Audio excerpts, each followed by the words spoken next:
Planning ahead when you travel reduces stress. This is particularly important for a diabetic.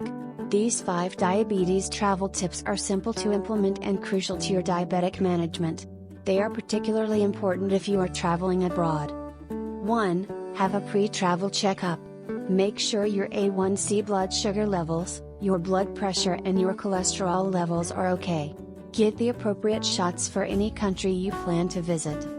2. Wear a diabetes medical ID. Ideally it should be in the language spoken in the country you're visiting.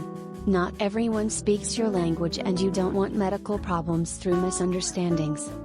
3. Keep your medication and glucose snacks in your hand luggage.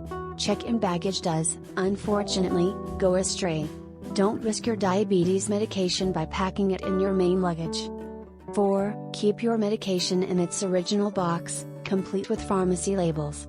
It will prevent misunderstandings about why you are carrying drugs and, if you are on insulin, syringes. 5. Be aware of time zone changes, especially when altering your watch. Remember, when you travel east your day becomes shorter, if you travel west your day becomes longer. You may need to alter the timings of your medication. Traveling need not be traumatic. A sensible attitude and a bit of pre-travel planning can make things go far more smoothly.